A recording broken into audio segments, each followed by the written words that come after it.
Is you recently went to Japan, so congratulations, you won Tokaigi, right? Uh, Tokaigi and the Umebor qualifier the week before. have you ever been in Japan before? Yes, this is actually my fourth trip. Fourth Oh, trip okay. since like the end of 2015, I would say. Yeah, All around like Smash related? September. Yeah, all Smash related. Okay. Take me back, actually, just real quick. I want to talk about this because I love talking about this with anyone who goes to Japan or like any other country. The first time you went to Japan, what was that like for you? Oh, it was amazing. It was, I think it was the first tournament I ever went to out of country. Like haven't gone to Canada or anywhere like at all Wow. outside the country. So I was like, oh, this is gonna be amazing. The only thing that wasn't amazing was like the long 14-hour flight. Obviously, that's such a Yeah. long flight. So boring if you can't sleep or like it feels like it's forever. But Japan itself is so much different than like the U.S. Yeah. So everything, like I had to try out everything. Like pretty much there was no like fast food place. I mean, there was like McDonald's and stuff, but like that's Right. about it. So everything was completely like original restaurants and stuff. So there was so many new things to try. A lot of new players, or everybody pretty much in like Smash tournaments are Yeah. completely new people I've never seen before, besides like their top players. So Hmm. everybody was like a new experience. They all use characters that are completely like different from here too. Like their meta game is very different. They all play a different way as well. So everything was pretty cool about it. And then uh, I didn't go by myself. I Hmm. had Vinny there, also another tri-state player. Ally was also there, and his girlfriend. So, Okay. I had people to talk with there. It Yeah. wasn't like completely like hard for me to get around, and yeah, it was just an awesome time all around. I think this is a common theme as like gamers, or people that, like people that love anime, toys, whatever, right? Like for me, being a fighting game guy, I always wanted to go to Japan. And so I got my first chance to go to Japan in 2015 for Tokyo Game Show. And it was great. The experience was awesome. Like you said, the food is amazing. Like it doesn't, you can just pick a place, Yeah. walk in, food's great, right? Yep. But for me, it was cool because I got it by luck. I got an entire day to myself, and I spent all day in Akihabara just going to every Oh yeah. video game store, looking for just whatever. But hmm one of the things you actually just mentioned though is the Japanese players, and in seeing your results recently over there, I was kind of curious. I mean, we see the Panda Global rankings, which we'll touch on in just a second here, but it kind of, I mean, I guess it surprised me just because I don't know enough about like Japanese Smash players, Smash 4 players. Uh, but there were a lot of Japanese players in like that top 8, top 10 for the tournament, and I'm curious, what do you think the level of competition is like in Japan compared to what you've seen like in the U.S., North America, or anywhere else? I would definitely say the fact that there's no like money prize usually, or like no Sure. like big pot and stuff like that is all like free. Besides like Hmm. paying for venue fee, definitely changes a lot for like in terms of results and players. So some players over here and other areas, they would use maybe like a lower tier character or a character that isn't used too much. And if they don't get the best results, they're just like, well, I really want to win. Or like some of them are like, I really want to win, so I have to use somebody who's generally stronger, like maybe like Right. someone in the top 10 rather than like bottom 10 or like 40th like character. Yeah. So, but in Japan, that there's no prize. So like if you win, you win. If you lose, you lose. So they just play whoever they really like and enjoy, Hmm. and they don't really like mind losing early on or wherever they lose. But Right. so there's just a lot of character specialists. There's like Duck Hunt character specialists. There's like Robin character specialists. There's like Link. There's so many characters. Lucario, a villager, like so many characters. Any character you think of, you'll see him at like a Japanese tournament. There's like many Jigglypuffs there too, and like we don't see any Jigglypuffs anywhere in the U.S. Nowhere. So it's pretty like cool to just see them, and like no Yeah. matter what happens in the match, they always have a good time. Like everybody's laughing, so it's pretty cool. So I'll Yeah. say that was I like the biggest difference. I find it interesting because, and maybe it's because the game is newer. We do see more Japanese players, especially like top Japanese players that do travel for Smash Four. I mean, we know the top players are great, but like as far as like how deep the talent pool goes, you think talent wise they're just as good as anywhere else? Hmm. Yeah, I would Given definitely that you say just so. described, like they do play a lot of sort of, whether it's offbeat characters or different characters that maybe other, you wouldn't traditionally see in competition, I guess.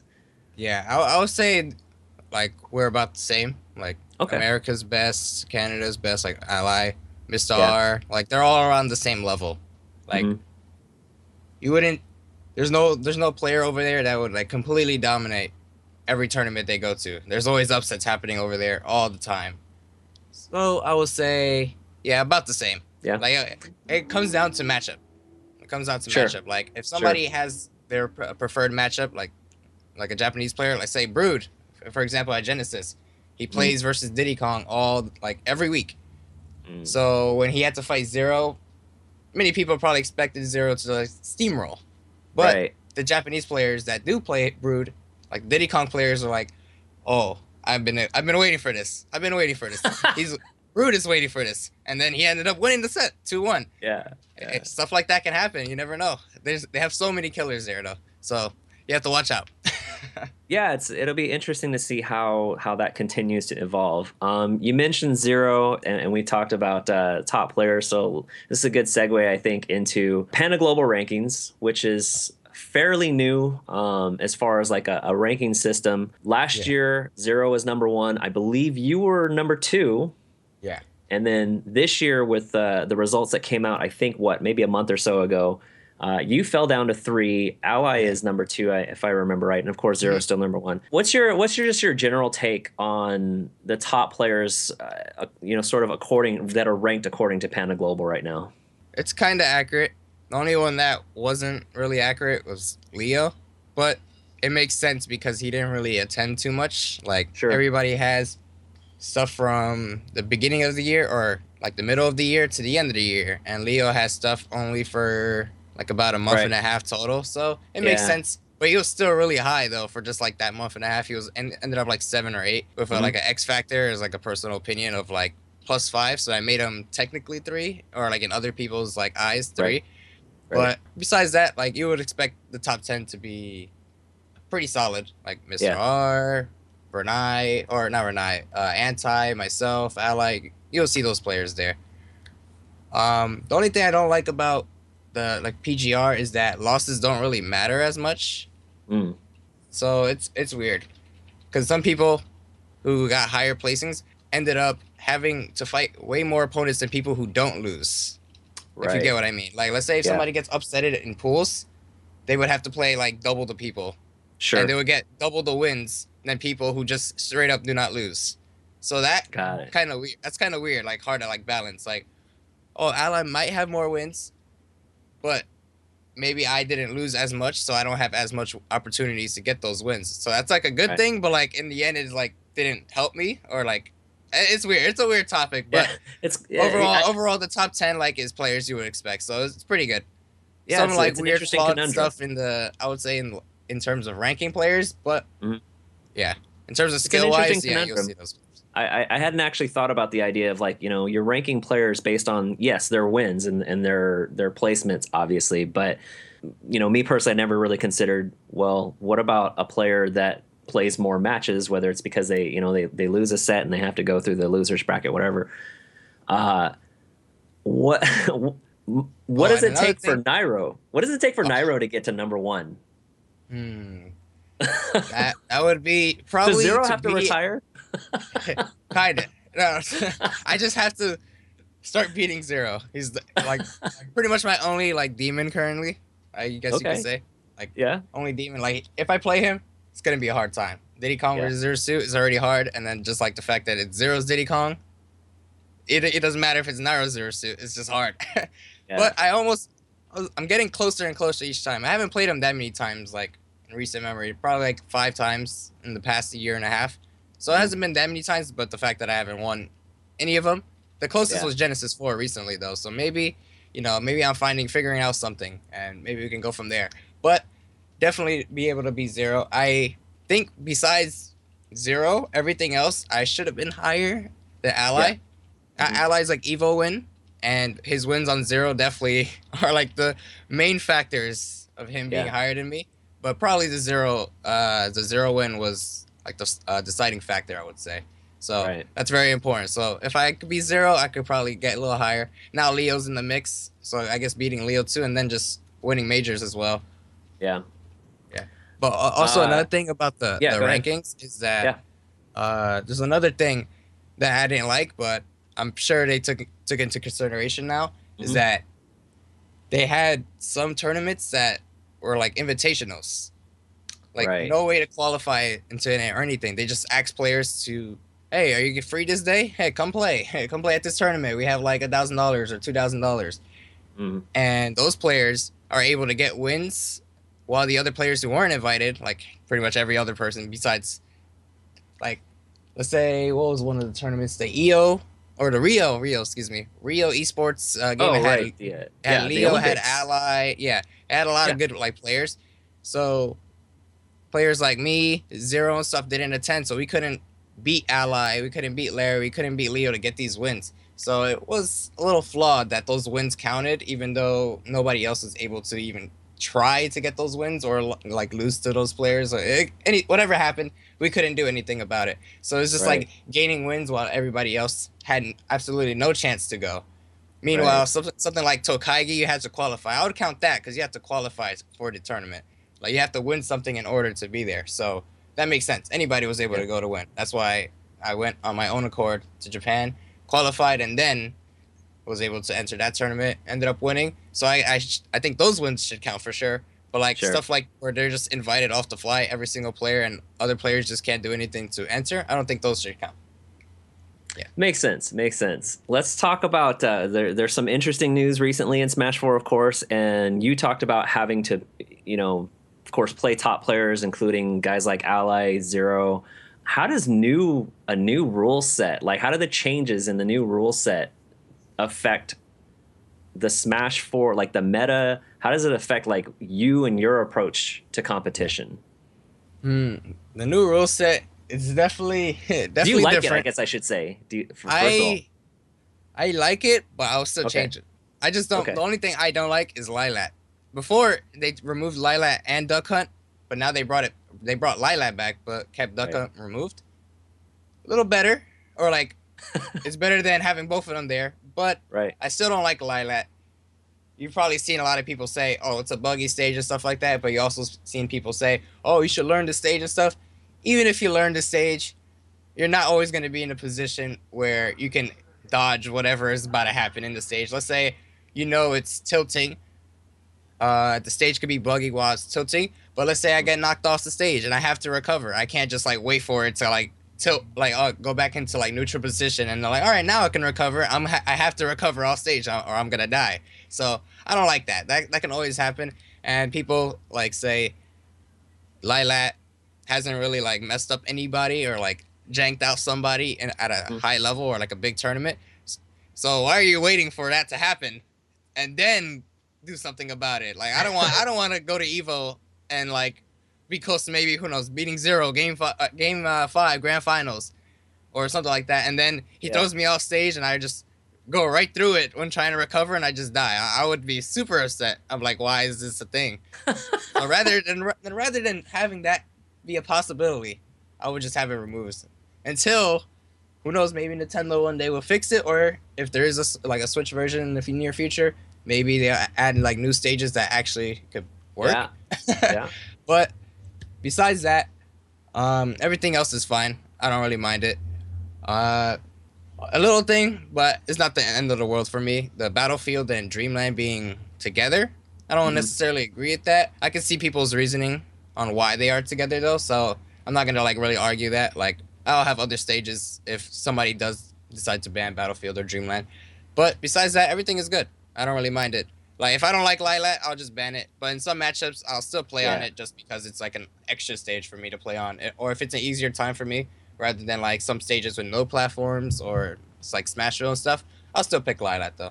Yeah, I'm kind of laughing right now because I don't know how often you do interviews, but like every answer you give, it's great because like you're leading right into my next question and it just makes it so easy.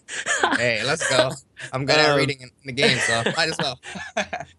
So you talked about Switch, and I've talked about this a little bit, and it's kind of a curious thing because we don't really know what's happening with Switch. Let me preface this by saying that we actually don't know really what's going to happen with like Smash 4 on Wii U, right? Like, I think this is the first time in the series history Nintendo's been able to sort of update the game on a regular basis. I don't feel like that's happened before, Yeah, and for now the Switch comes out next month. The Wii U as a console is done. Like it's yeah, dead. it's done. As far as like sale, they're not even producing them anymore. So I think I asked Esam a similar question. It's weird to me that you have a community that is going to be in an awkward position where they're playing their game on an old console, which that's not new, but Yeah, there's a melee. possibility that the game could appear on the new console. So my question to you is that something you would like to see? And if so, do you want to see like the game continue to be updated? Do you want just like the straight up like perfect port? Like people talk about Melee HD. Some people will be like, I only want this game if it's like a perfect port of exactly what it Yeah, is right now, right? yeah. So do you want to see Smash 4 on Switch? If so, I guess why or why not? I mean, I feel like they've worked on the game for so long and they Hmm. added so many things for Hmm. it to just stay on the Wii U. I don't think it's like right in my opinion. Right. There's so many good like things about it. Like I don't think another Smash game will come out in the next years to come. Sure, sure. And like this, with the Wii U has so many like unique stuff. It even has Cloud, man, Cloud. So that's just pretty crazy to me. But the Wii U didn't do too like well in sales. Yeah, But I yeah, think porting it to Smash or like on the Switch would be really well.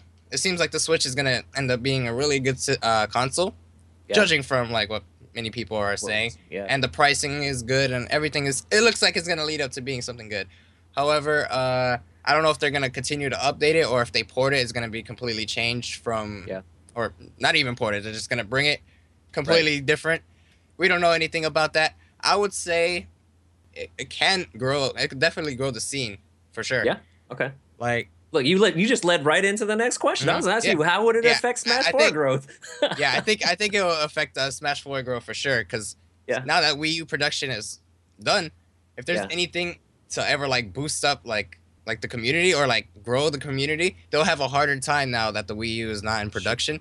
So if sure. it's on the Switch, easier access, or like Yeah, it'll be easier access than the Wii U at least currently. So yeah, I think that will help overall. The only thing is that currently they say, oh yeah, we're not doing anything with the Wii U or 3DS or anything. No control settings besides just the Switch stuff, the Joy Cons, and that's a little weird because they they got this, they got this. yeah, Use it. They could use it. It's so easy. Just make it accessible. Re-release it or something if you guys are gonna release like GameCube Virtual Console or Smash for Switch, and then there you go. People will buy the game again. If they're forced to play on like a weird control or a different control that isn't the yeah. current control on the Smash Wii U, that's gonna be a problem. But that's the only issue I really see. And I think if they do port it, they'll probably continue adding like just a few things, but maybe for like half a year, maybe like a character, like or like a few characters, maybe a few stages, and then that's it. Just end it. Yeah, because traditionally, when a new Smash game comes out, like on a new Nintendo console, it's usually about, I think, 7 or 8 years between games, right? Yeah. And with Smash 4, we're only, I think, going into our third year. I think Third it's been year. out for a couple years, right? Yep. So if they put out the Switch, I mean, I don't think it's. I mean, I guess it's not out of the question, but I wouldn't expect that they would put out a new Smash game anytime soon. So it would make sense to port, I guess, either do a Melee HD or a Yeah. Smash 4.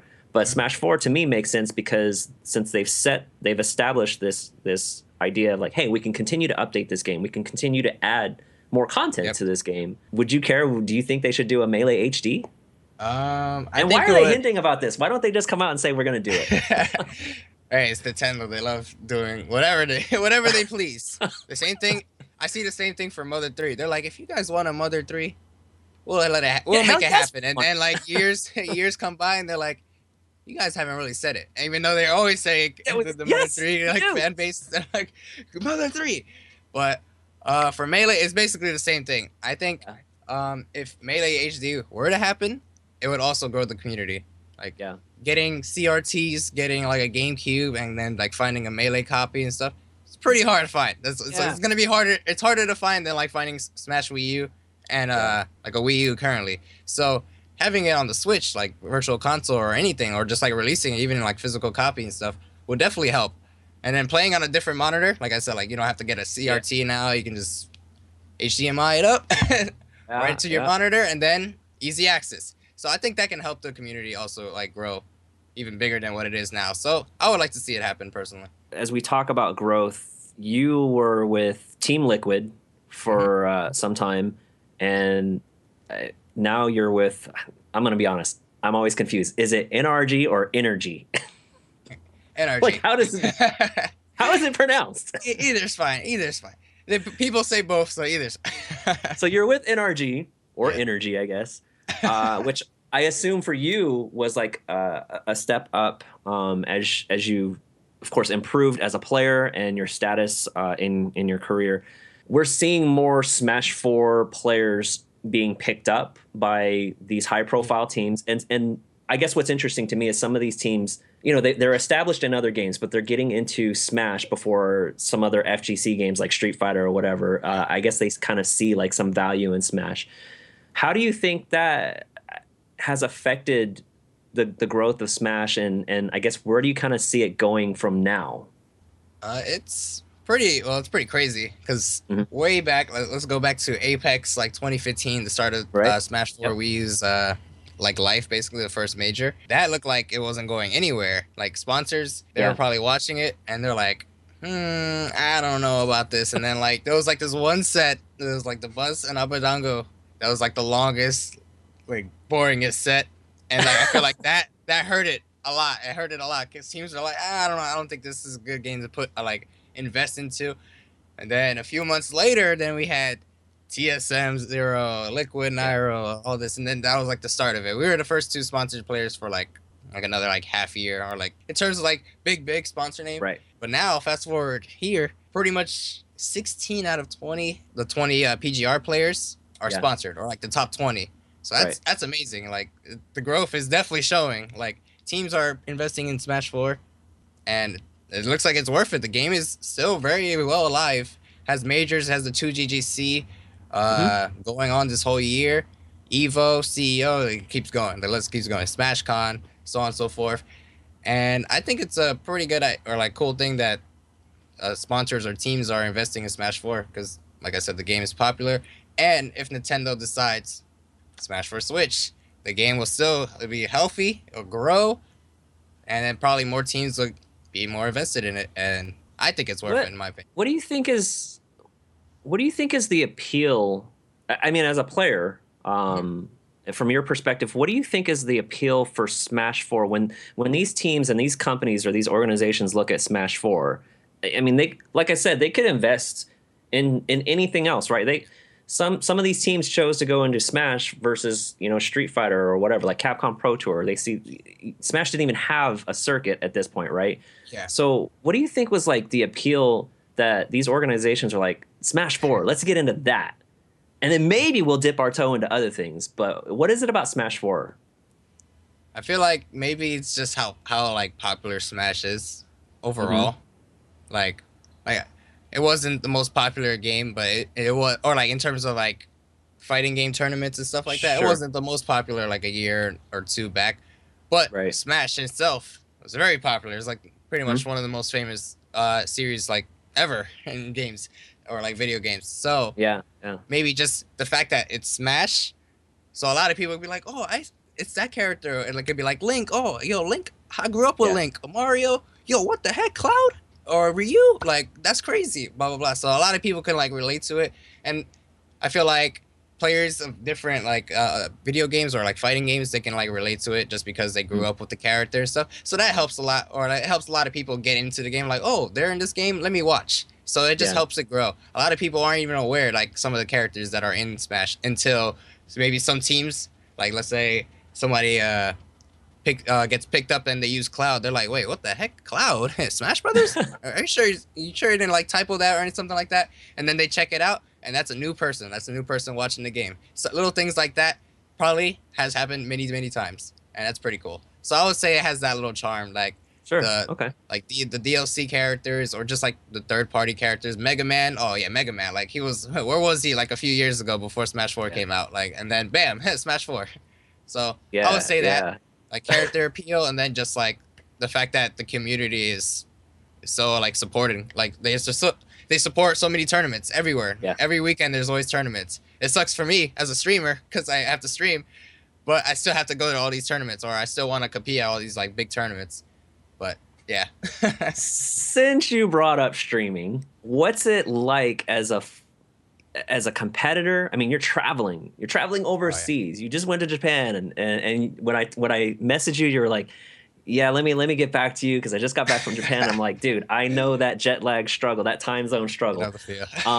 But as a competitor and a content creator and a streamer, how much time do you kind of dedicate to each thing? And is there any one thing that you think is like more sustainable? Like if you stop competing, can you continue to sort of live off of creating content and streaming, or vice versa? If you stop doing those things, would you be able to compete, full time?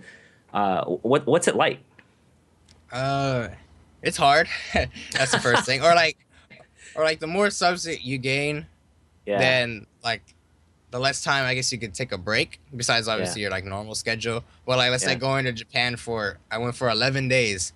That's 11 days of potentially not streaming. I ended up streaming like once or twice, and I had a couple of my friends come over and actually stream on my computer. So got some days in, but the other days that I vanished basically.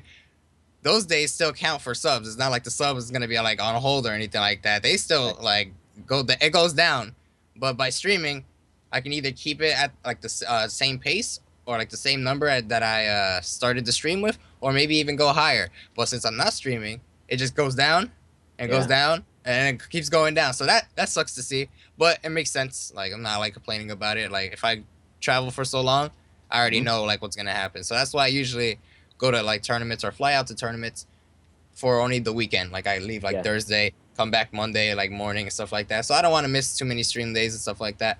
But it's pretty good, I would say. Like I think like if I were to stop going to as much events, I think things would still be good. Like or if I just like completely stop going to events, I think my stream would still be very good because people are like hype plays and I'll still like be the same. Like even if I'm not going to tournaments, I'll be like, all right, I'm about to destroy this guy's soul real quick. Here you go, and then boom, and then bam, instant clip. So there's that, and I also like slowly and branching into like playing other games too.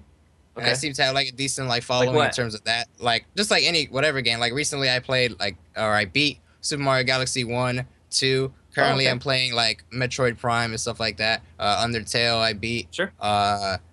Like soon, maybe this weekend, I'm probably gonna play Resident Evil 7 VR with somebody. I'm scared of shit out of them while they're playing. They can't see what I'm doing. So little so you won't be playing it.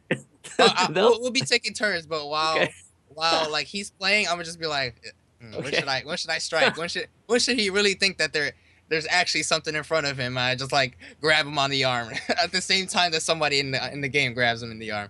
So little shenanigans like that, and I just like a lot of people like enjoy that. So I'm happy to see that I can entertain like an audience even when I'm not playing Smash. That's like the key thing. I like doing that. What's I'm sure you probably get this a lot, but real quick, what kind of advice do you give people when they ask you like, hey, how do I start streaming, or how do I get into this? I mean, obviously it takes a lot of time and a lot of effort to get to the point where you can even think about doing something like that on a full-time basis. Oh yeah. But for someone that just wants to start out, like, what do you tell them? Well, I tell them it's definitely hard. that's the first thing. Like everybody's gonna tell you that it's hard, but depending on like what game you play, and depending on what game you play, it can be a little easier or it can be harder, or depending on what you do in the game. Like let's say someone like Zero.